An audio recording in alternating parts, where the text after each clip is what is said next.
हम लोगों के साथ धोखा किया, बाड़मेर की जनता के साथ हम लोगों के साथ धोखा किया। जो 2.5% आम जनता की सरकार, मनमोहन सिंह जी की सरकार, कोई भी प्रोजेक्ट बनता था 2.5% पैसा स्थानीय जनता पार्टी नरेंद्र मोदी जी ने राजस्थान के साथ और बाड़मेर के साथ क्या किया। अन्य पिछड़ा योजना के तहत हमें हजारों करोड़ रुपए मिलते थे, वो करोड़ों रुपए बाड़मेर जिले की सोनिया गांधी जी इसी सभा स्थल के ऊपर पिछली दफे क्या वो नरेंद्र मोदी जी का 1100 रुपए का सिलेंडर देना सही है? बाड़मेर जिले के अंदर हजारों ऐसे परिवार हैं जिनके घर के अंदर बिजली नहीं है। राजस्थान के मुख्यमंत्री परमादरणीय अशोक गहलोत जी, सम्मानित मंच, प्रांगण में विराजे हुए बाड़मेर के बुजुर्गों, नौजवान साथियों, माताओं, बहनों, पिछले 4.5 वर्षों के अंदर राजस्थान के अंदर जो विकास का कार्य हुआ और योजनाओं के फैसले हुए, मेरा आप सब लोगों से ये निवेदन है कि आप लोग उसकी तुलना भारतीय जनता पार्टी के जो पिछले कार्यकाल है उनसे करो। किसी भी क्षेत्र के अंदर पिछले 4.5 वर्षों के अंदर बाड़मेर के अंदर दुगने से ज्यादा काम हुआ। इसी स्थल के ऊपर जो हम लोगों के सिर्फ मांग ही नहीं थे, सपना था, नहरी इलाके से बाड़मेर जिले के अंदर पीने का पानी आना। सोनिया गांधी जी इसी सभा स्थल के ऊपर पिछली दफे जब अशोक गहलोत जी मुख्यमंत्री थे, अपनी सरकार थी उस वक्त, उसका उद्घाटन करने के लिए यहीं आए थे। सोनिया मंच द्वारा वो भेंट हम लोगों को दी। इंदिरा गांधी नहर के बाद में सबसे बड़ी परियोजना राजस्थान की रिफाइनरी 2013 के अंदर वो फैसला हुआ। वो अलग कहानी है कि कितनी मेहनत से, किस परिस्थितियों के अंदर वो फैसला हुआ। जैसे ही सरकार बदली, 5 साल तक राजस्थान को पीछे धकेल लिया गया। वो दंड आज राजस्थान की जनता को भुगतना पड़ रहा है। हजारों करोड़ रुपए, एक तो समय, रोजगार, और एक हजारों करोड़ रुपए हम लोगों के, राजस्थान के हजारों करोड़ रुपए भारतीय जनता पार्टी के उसके गलत कृत्य के कारण हम लोगों को भुगतना पड़ रहा है। बढ़ता हुआ राजस्थान, बढ़ते हुए बाड़मेर के अंदर मैं तहे दिल से धन्यवाद देना चाहता हूं अशोक गहलोत जी को कि आज भी बाड़मेर जिले के अंदर हजारों ऐसे परिवार हैं जिनके घर के अंदर बिजली नहीं है। केंद्र सरकार विफल रही, जो जिम्मेवारी केंद्र सरकार की थी वो विफल रही, पर राजस्थान सरकार ने उन लोगों का हाथ नहीं छोड़ा और तमाम वंचित बिजली के कनेक्शन के लोगों के राजस्थान सरकार ने घोषणा करी और उसका जमीनी स्तर के ऊपर आने वाले समय में क्रियान्वयन होगा। उसका सबसे बड़ा फायदा होगा तो बाड़मेर जिले का है।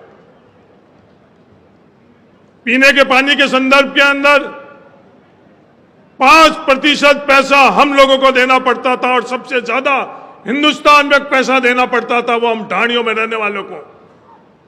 केंद्र सरकार ने वो दंड हम लोगों पर लगाया और राजस्थान की सरकार ने वो 5% पैसा परियोजना का जो हम लोगों को देना था वो भार भी राजस्थान सरकार ने उठाया। उसके लिए मैं तहे दिल से धन्यवाद देना चाहता हूं।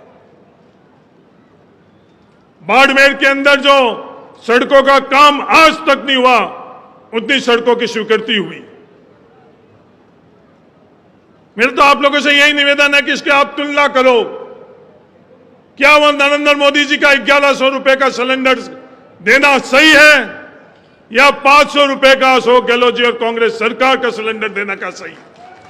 ये फैसला आप लोग करो। बिजली के अंदर 100 यूनिट फ्री बिजली देना सही फैसला या नहीं है? पेंशन 1000 रुपए, 25 लाख तक का इलाज, 10 लाख तक का बीमा, जय गौ माता और गाय के नाम पर राजनीति भारतीय जनता पार्टी ने बहुत करी, पर हम तमाम लोगों के परिवार को जो 40,000 रुपए का जो कामधेनु योजना के मार्फत से हम लोगों को बीमा मिल रहा है, ऐसा काम भारतीय जनता पार्टी कभी भी सोच भी नहीं सकती है जो कांग्रेस की सरकार ने किया। ये तमाम जो काम किए हैं इसकी तुलना आप लोग करो। भारतीय जनता पार्टी नरेंद्र मोदी जी ने राजस्थान के साथ और बाड़मेर के साथ क्या किया। अन्य पिछड़ा योजना के तहत हमें हजारों करोड़ रुपए मिलते थे, वो करोड़ों रुपए बाड़मेर जिले की योजना बंद कर भारतीय जनता पार्टी ने की। बीएडीपी का पैसा उन लोगों ने रोका। जेजेएम के अंदर पहले हर सरकार 90% केंद्र सरकार रेगिस्तानी इलाके में देती थी, 10% राज्य सरकार देती थी। भारतीय जनता पार्टी ने उल्टा किया, 50-50% पैसा किसी भी क्षेत्र के अंदर। और तो और हम लोगों के साथ धोखा किया, बाड़मेर की जनता के साथ हम लोगों के साथ धोखा किया। जो 2.5% आम जनता की सरकार, मनमोहन सिंह जी की सरकार, कोई भी प्रोजेक्ट बनता था 2.5% पैसा स्थानीय लोगों के लिए खर्च करने का प्रावधान था। नरेंद्र मोदी जी की सरकार ने वो 2.5%, जिसका नुकसान सबसे ज्यादा हम लोगों को, बाड़मेर के लोगों को हो रहा है, रिफाइनरी की मार्फत हो रहा है। सिर्फ 0.25% हिस्सा हम लोगों के लिए हो रहा है। यह धोखा किसने किया, इसका ध्यान रखो। एक बात और मैं आप लोगों से कहना चाहता हूं, ये तमाम फैसले और योजना जो पिछले 4.5 सालों के अंदर हुई है, ये आगे जारी रखना और नहीं रखना है, ये फैसले करने का हक और अधिकार सिर्फ आपको है। आने वाले 6 महीने बाद वोट देते समय आप फैसला करोगे क्या इन स्कीमों को जारी रखना है या ये कार्यक्रम, ये जो विकास के काम है, ये योजना, इनको बंद करवाना है। ये फैसला आप लोगों को करना है। भारतीय जनता पार्टी की सरकार आते ही पिछले दफे जो भी हम लोगों की योजना थी वो योजनाएं बंद करी। अंत में मेरा यही निवेदन है मुख्यमंत्री महोदय जी, जो हम लोगों का आरक्षण है SC ST का, उनके जनसंख्या के अनुपात के अंदर कैसे होई, उस पर आप लोग जरूर विचार करके फैसला करो। OBC का आरक्षण जनसंख्या के अनुपात के अंदर होई, इसका आप आकलन करा रहे हो। मुझे विश्वास है आने वाले समय के अंदर यह फैसला भी पिछड़े वर्ग के लिए करेंगे। ये तमाम फैसले आने वाले समय में और मजबूती से राजस्थान में होई, बाड़मेर में होई, इसके लिए आप सब लोगों को शुभकामनाएं। धन्यवाद। जय हिंद। राम राम।